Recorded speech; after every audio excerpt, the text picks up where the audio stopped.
పేరు పోగుల అశోక్. నేను member of పార్లమెంట్కు పోటీ చేస్తున్నాను. నా గుర్తు ఫుట్బాల్ ప్లేయర్ గుర్తు.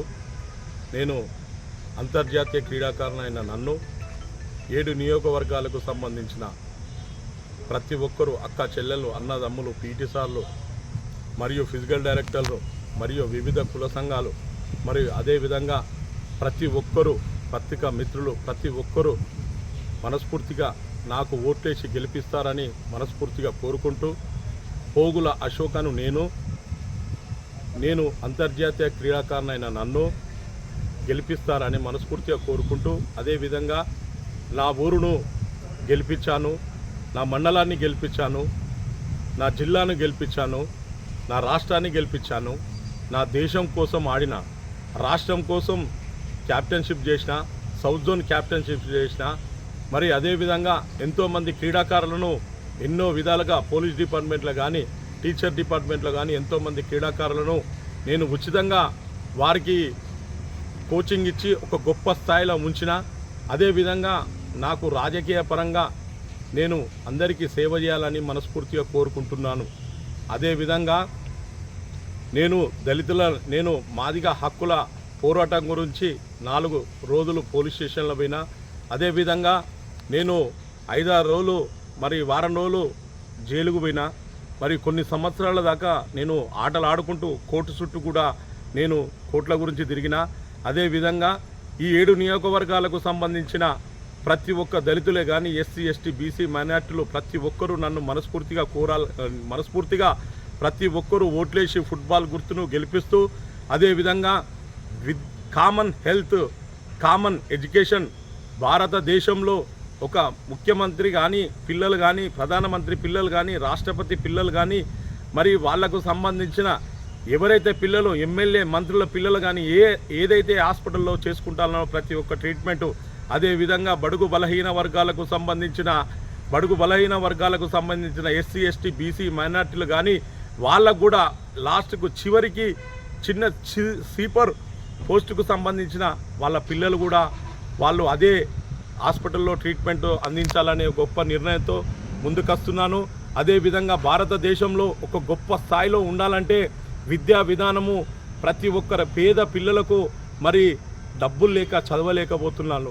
మరి ఆర్థికంగా చాలా లోబడి ఉండి మానసికంగా ఇబ్బంది పడి ఘోరమైన పరిస్థితులు ఉన్నారు. మరి వైద్య విధానంలో ఒక గొప్ప స్థాయిలో మరి ప్రధానమంత్రి గారికి నేను చెప్తున్నా, మరి వైద్య ఇది ప్రైవేటీకరణ చేయొద్దు. మరి ఇది దేశంలో ఒక గొప్ప దేశంలో ఉన్నటువంటి మనము ఒక గొప్ప పేరు ప్రఖ్యాతలు తీసుకురావాలంటే ఒక స్టడీతోటే అని ఒక చదువుతోటే చేయాలని అనుకుంటున్నాను. అదేవిధంగా ఒక నిరుపేద అంతర్జాతీయ క్రీడాకారులైన ఇలా ఖోఖో నుంచి అంతర్జాతీయ క్రీడాకారుడు సారంగపాణి అని మన స్నేహితుడు, అదేవిధంగా నేను అంతర్జాతీయ క్రీడాకారుని. మరి మా పట్ల మీరు దయించాలి సార్. మరి జాతీయ అంతర్జాతీయ క్రీడాకారులు మరి పేదరికంలో ఎంతోమంది ఎంతో దుర్బలమైన పరిస్థితిలో ఉన్నారు సార్. అదేవిధంగా ఇలా ముఖ్యమంత్రి గారికి నేను చెప్పేది ఒకటే, ఇలా ప్రధానంగా ఆటోలే నడుపుడు కాదు, ఒక బస్తాలు మోసుకొని బతుకుతాను సంబంధించిన నేను ఎంపీగా పోటీ చేయడానికి గల కారణం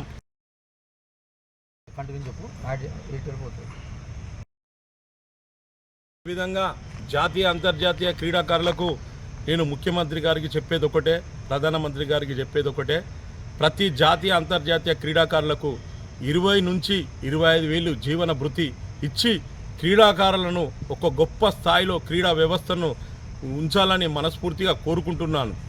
అదేవిధంగా ప్రతి ఒక్క నిరుపేద కుటుంబాలకు సంబంధించిన అక్క జిల్లలకు అన్నదమ్ములకు ప్రతి ఒక్కరికి మనస్ఫూర్తిగా పాదాభివందనాలు చెప్తూ, అక్కలారా అన్నలారా నేను ఒక ఆశయంతో వస్తున్నా, కానీ నేను ఒక ఆశతో వస్తలేనని మనస్ఫూర్తిగా కోరుకుంటున్నాను. అదేవిధంగా మాదిగ కులం నుంచి నేను ఒక దళిత బిడ్డను. అదేవిధంగా వాళ్ళు కూడా దళితులే, కానీ వాళ్ళు దళిత దొరలు అంటారన్నా. ఇలా వాళ్ళకు భూములు ఉన్నోళ్ళు, కార్లు ఉన్నోళ్ళు, ఇలా బంగ్లాలు ఉన్నోళ్ళు, ఇలా భవనాలు ఉన్నారు. నిరుపేద క్రీడాకారునైనా నేను రోడ్ల పొంటి తిరుగుతున్నా. ప్రతి ఒక్క క్రీడాకారుని అవస్థ, ప్రతి ఒక్క ఆడపిల్లల వ్యవస్థ, చదువుకునే వ్యవస్థ మరి ఎన్నో విధాలుగా ఎన్నో రకాలుగా గొప్ప స్థాయిలో ఉండాలని మనస్ఫూర్తిగా కోరుకుంటున్నానన్నా. అదేవిధంగా దళితులైన నన్ను మరియు మాది హక్కుల కోసం నేను ఎన్నోసార్లు ఈ విధంగా చేశాను కాబట్టి అన్నా మందకృష్ణ అన్న నాకు సహాయ సహకారాలు అందించి మనకు సంబంధించిన ప్రతి ఒక్కరే కాదే వాళ్ళకే కాదు నాకు సహాయ సహకారాలు అందించాలన్నా ప్లీజ్ అన్నా. మనం ఎంతో విధాలుగా ఎన్నో రకాలుగా ఎన్నోసార్లు ఉద్యమంలో నేను పార్టిసిపేట్ చేసినామన్నా, ఎంతో విధాలుగా మనం ఉద్రిక్తత తీసుకొచ్చినామన్నా. కానీ అదే విధంగా ఉంటుందన్న అన్న మీరు ఏదేమైనప్పటికీ నన్ను మనస్ఫూర్తిగా ఆశీర్వదించి నన్ను ప్రతి ఒక్కరూ ఫుట్బాల్ గుర్తుకే ఓటేసి మనస్ఫూర్తిగా గెలిపిస్తారని కోరుకుంటూ జై వరంగల్, జై జై వరంగల్.